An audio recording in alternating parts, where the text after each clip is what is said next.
भक्ति मतलब क्या, भक्ति क्या है, what is the definition of devotion, devotion क्या होता है, भक्ति क्या होती है।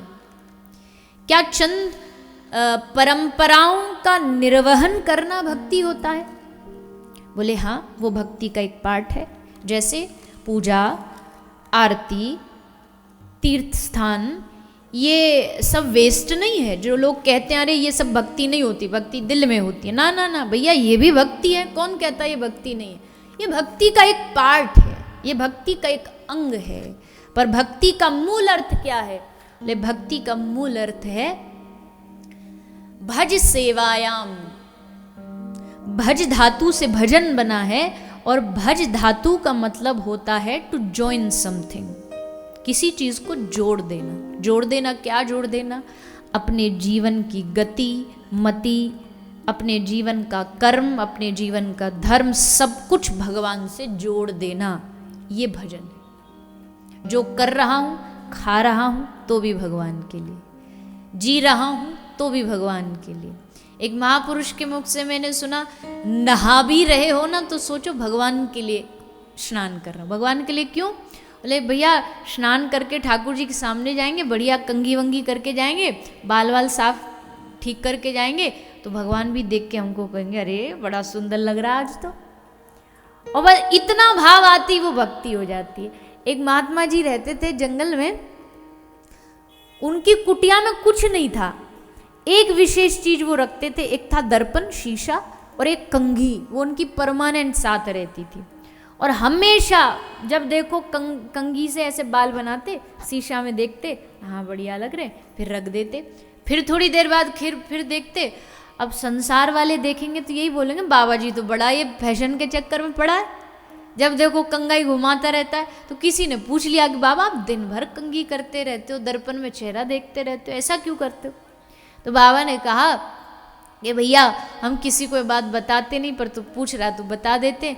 हम कंघी इसलिए करते, हम दर्पण इसलिए देखते हैं, जैसे शबरी बाट निहारती थी ना ठाकुर जी की, रोज बहारी लगाती थी, कब आ जाएं कब आ जाएं। हमको भी लगता हमारे ठाकुर जी कभी भी आ सकते हैं हमको दर्शन देने, और जब दर्शन देने आए तो कम से कम हम ऐसे तैयार जैसे तो दिखें कि भगवान को लगे कि हमारी इंतजार तैयारी में था। इसलिए हम कंघी करते रहते हैं कि अब ठाकुर जी आ जाए। अब बताओ, दर्पण कंघी की भक्ति किस शास्त्र में लिखी है? कौन सा शास्त्र कह देगा कंघा करना भजन है? पर येन केन प्रकारेण, जैसे भी हमारा मन, अजी हम तो ये कहते गाली देने से भी अगर आपका मन भगवान में जुड़ रहा हो तो गाली देना भी भजन, पर शर्त है कि उससे भगवान में मन जुड़ रहा हो, ये जरूरी है। किसी भी प्रकार से महापुरुष कह रहे हैं कि तुम्हारा टूथ ब्रश करना भी भक्ति बन सकता है। अगर तुम टूथ ब्रश करते समय ये सोचो कि अपने लिए नहीं कर रहा, जब स्नान के बाद ठाकुर जी के सामने जाऊंगा और जाके उनको देख करके हंसूंगा तो भी देख के कहेंगे आहा क्या बत्ती सी चमक रही इसकी, बढ़िया, क्या बढ़िया मंजन करता है। तो उस ये भाव लाते ही वो ब्रश करना भी भक्ति हो जाएगी। कितनी बड़ी बात कह दी महापुरुषों ने। तुमको कुछ बदलना ही नहीं अपने जीवन में, बस भाव बदलना है कि ये सब मेरे प्रभु के लिए। यही भजन है, यही साधना है, यही जप है, यही तप है। और भैया इस भक्ति बिना जीवन जीवन है ही नहीं। जरी जाओ सो जान की नाथ बिना, जो जिए जग में तुम रो बिन होए। गोस्वामी जी कह रहे हैं जरी जाओ सो जान की नाथ बिना, मैं जर जाऊं, मैं मर जाऊं अगर मैं इस दुनिया में जीऊं जग में तुम रो बिन होए। अगर तुम्हारे बिना होकर के मैं जिया तो क्या जिया। तिन ते खल सूकर स्वान भले, अगर हम आपके हो करके न जिए तो इससे अच्छा तो हमसे अच्छा तो पशु है। क्योंकि वो पशु तो उन्नति की ओर जा रहा है। पशु कभी पाप नहीं करते, पशु पाप नहीं करते, वो तो पाप का फल भोग रहे हैं। नया पाप बहुत कम चांस है कि कोई पशु पाप करे। गाय क्या ही पाप कर लेगी बताओ, चारा खाएगी, अपने बाल बच्चों के साथ रहेगी, सुबह खाएगी, सोएगी, जगेगी, क्या पाप कर लेगी? किसका धन छीन लेगी, किसका धन हड़प लेगी? पाप का खतरा तो इस 84 लाख योनियों में बस मनुष्य का ही है, इसकी गारंटी नहीं इसकी कब बुद्धि बिगड़ जाए। शेर क्या पाप कर लेगा? बोले शेर तो रोज पाप करता है, जीवों को मार मार के खाता, आप तो कहते जीव हत्या पाप है। शेर किसी को मारे भी तो वो उसका पाप नहीं है, वो उसका कर्म है, भगवान ने उसको ऐसा बनाया है। लाख हत्या करे शेर, उसको पाप नहीं लगेगा, और मनुष्य करेगा तो पाप लगेगा। तो पशु तो हर रोज उन्नति की ओर जा रहा है, उनके तो पाप नष्ट हो रहे हैं, पाप बन नहीं रहे उनसे नए कुछ, लेकिन हमसे हर रोज बनते हैं। हम हर रोज गलत रास्ते पर जाते हैं, हम रोज गलत रास्ता चुनते हैं। इसलिए जदि जाओ सो जान की नाथ बिना, जो जिए जग में तुमरो बिन होए। तुम्हारे बिन हो के जिए तो क्या जिए प्रभु। इसलिए अब भक्ति मिले कैसे? प्रभु जानते तो हम भी हैं, हमको भी पता है कि भक्ति करनी चाहिए, फिर भी नहीं कर पा रहे हैं, क्या करें, कैसे करें? तो कहा कि भगति तात अनुपम सुख मूला, मिलही जो संत होई अनुकूला। अगर भक्ति चाहते हो तो संतों की अनुकूलता, संतों का आशीर्वाद, संतों का संग, संतों की सेवा सबसे जरूरी है। वो कृपा करेंगे तो भक्ति देंगे, वो कृपा करेंगे तो भजन में मन लगेगा, नहीं तो कोई रास्ता नहीं। अब मोहे भा भरोस हनुमंता, बिन हरि कृपा मिले ही नहीं संता। भगवान की कृपा का एक ही कंफर्मेशन है, पता लगना कैसे कृपा हो रही है। संत मिल गए समझो कृपा हो, सत्संग मिल गया समझो कृपा हो। इसलिए भैया भक्ति मतलब समर्पण, भक्ति मतलब समर्पित भाव। अब जो ही कहे, जो भगवान कहे, जो कराए, सब उसकी मर्जी। ये भावी भजन है, ये भावी भक्ति है। भगवान की अनुकूलता में, भगवान की मर्जी में अपनी मर्जी मिला देना, यही भजन है। शरणागति कहने से नहीं होती हम भगवान के, हम भगवान के शरणागत हैं। वैसे जरा सा भगवान कुछ उल्टा जीवन में दें तो एकदम उखड़ जाते हैं, भगवान से लड़ पड़ते हैं। नहीं, ये डुप्लीकेट शरणागति है, ये फेक शरणागति है, नकली शरणागति है। असल शरणागति मतलब मैं आपका हूं प्रभु, मैं आपके हाथों का इंस्ट्रूमेंट हूं, जैसे नचाओ जैसे रखो। बुराइयों के रास्ते से भी तुम ही बचाओगे, वरना तो भैया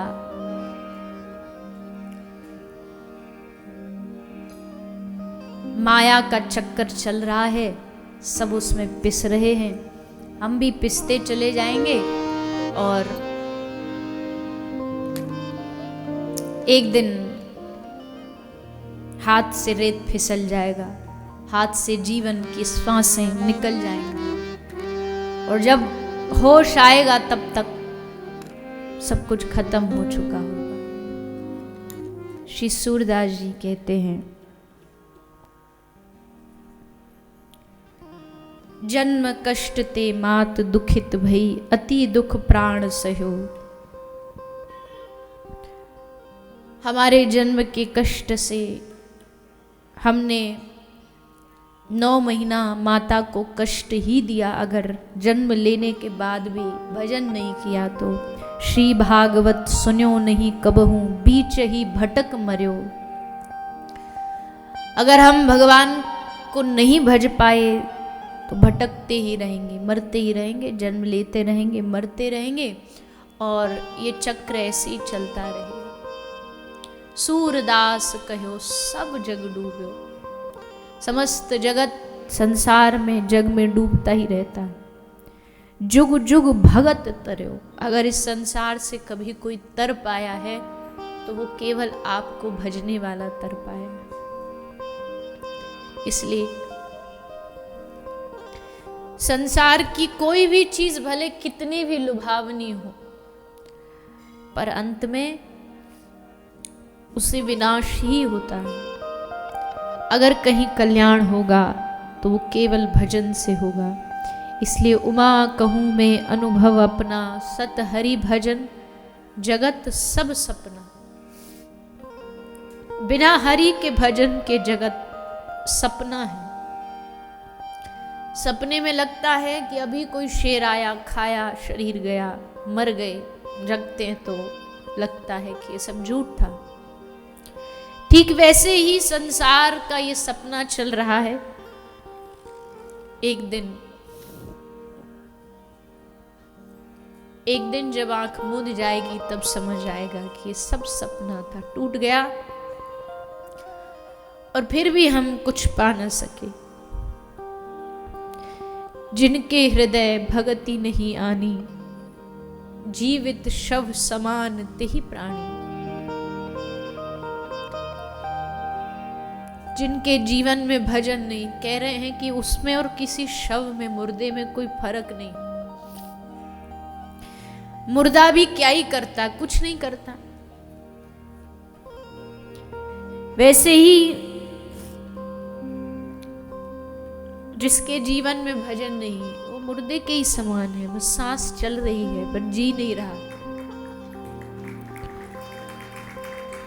इसलिए हे प्रभु, ये बात हमारे हृदय में कैसे बैठे कि भजन करना जरूरी है, भगवान को पाना जरूरी है। ये हृदय में बैठेगा किसी संत की कृपा से, हृदय में बैठेगा गुरु की कृपा से। सदगुरु चाहे तो एक क्षण में हमारी मति, हमारी बुद्धि बदलने की सामर्थ्य रखता है। एक क्षण में भगवान तक पहुंचाने की सामर्थ्य रखता है। पर हमें न उस गुरु में विश्वास है, न हमें गुरु के वाक्यों पर विश्वास है। ये दौड़ रहे हैं, और ये दौड़ कैसी है? जैसे एक हिरन दौड़ता है ना, कस्तूरी की खोज में सारे जंगल में भागता है, सारे जंगल में दौड़ता है कि कहीं से सुगंध आ रही है, कहीं से खुशबू आ रही है, पर भूल जाता है ये सुगंध उसी की नाभि में है, कस्तूरी उसकी नाभि में। वैसे हम भी संसार में सुख के पीछे भाग रहे हैं, दौड़ रहे, कहाँ मिल जाए, कहाँ मिल जाए, पैसे में मिल जाए, रिश्तों में मिल जाए, पर कहीं नहीं मिलता, क्योंकि वहां नहीं है। सुख है तो हमारे भीतर, हमारे परमात्मा के रूप में है। इसलिए ये भागवत हमें और कुछ नहीं कराती। कई बार लोग कहते हैं कि भाई आप कथा तो करते हो, भागवत के प्रसंगों पे तो कम ही बात करते हो, बस इधर उधर की बातें ज्यादा करते हो। मैं कहती हूँ भैया प्रसंग तो देखो, कौन नहीं जानता भागवत के प्रसंग, पर बात यह है कि कथा सुनने के बाद मन में जब तक ये नहीं जगेगा ना कि नहीं हमें भजन करना है, हमें अपने जीवन का कल्याण करना है, तो इस कथा का भी क्या ही लाभ रहा।